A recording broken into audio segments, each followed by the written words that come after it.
राधे राधे सभी प्रभु प्रेमियों को मेरा प्यार भरा राधे राधे। हम इस वीडियो में चर्चा करेंगे एकादशी व्रत की, जो 30 तारीख को आ रही है, जिसका नाम है अजा एकादशी। अजा एकादशी का विशेष महत्व माना जाता है। धार्मिक मान्यताओं के अनुसार इस एकादशी का व्रत रखने से तथा दान देने वाले व्यक्ति सभी संसारिक सुखों को भोगने के बाद विष्णु लोक को प्राप्त कर जाते हैं। भाद्रपद कृष्ण पक्ष में पड़ने वाली यह एकादशी समस्त पापों का नाश करने वाली तथा अश्वमेध यज्ञ के बराबर फल देने वाली मानी जाती है। इस दिन विधि विधान के साथ भगवान विष्णु की पूजा करना चाहिए। इस एकादशी के बारे में बताते हुए भगवान श्री कृष्ण ने युधिष्ठिर से कहा था, अजा एकादशी पर व्रत रखकर विधि विधान से पूजा करने से व्यक्ति अपने सभी पापों से मुक्ति पा लेता है और मोक्ष की प्राप्ति कर सकता है। इसीलिए इस दिन इस व्रत को रखकर पूरे मन के साथ भगवान नारायण की आराधना करनी चाहिए और इसका बहुत खास महत्व है।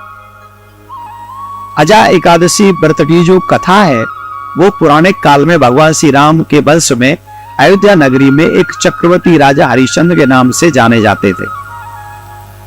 राजा ने अपनी सत्यनिष्ठा और ईमानदारी के लिए बहुत प्रसिद्धि प्राप्त की थी। एक बार देवताओं ने इनकी परीक्षा लेने की योजना बनाई। राजा ने स्वप्न में देखा कि ऋषि विश्वामित्र को उन्होंने अपना राजपाट सप्ताह दे दिया है। सुबह विश्वामित्र वास्तव में उनके द्वार पर आकर बैठ गए और कहने लगे, तुमने स्वप्न में मुझे अपना राजदान दिया है, तो बताओ राजा तुम्हारा क्या प्रोग्राम है। तुम्हारी सत्यनिष्ठ व्रत का जो पालन करते हुए संपूर्ण राज्य को विश्वामित्र जी को एक क्षण में सौंप दिया। दान देने के लिए दक्षिणा चुकाने हेतु राजा हरिश्चंद्र को पूर्व जन्म के कर्म के फल को कारण पत्नी, बेटा एवं खुद को बेचना पड़ा। हरिश्चंद्र को एक सेवक के यहाँ अपने आप को बेच दिया था। शमशान भूमि में लोगों के दाह संस्कार का वो कर चुका कर लाते थे। वह स्वयं एक चांडाल का दास बन गया था। उसने एक चांडाल के यहाँ वस्त्र लेना, कफन लेना, कर लेने का काम किया था, किंतु उसने इस आपत्ति भरे काम से भी अपने सत्य को छोड़ा नहीं था।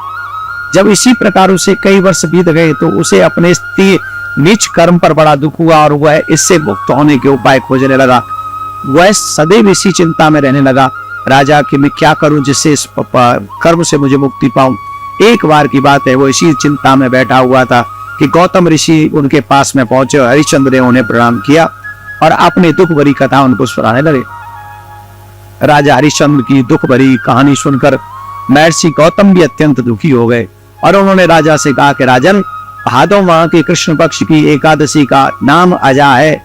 तुम उस एकादशी व्रत को विधिपूर्वक करो तथा रात्रि को जागरण करो, इससे तुम्हारे सभी पाप नष्ट हो जाएंगे। महर्षि गौतम इतना कहकर आलोक हो गए, चले गए।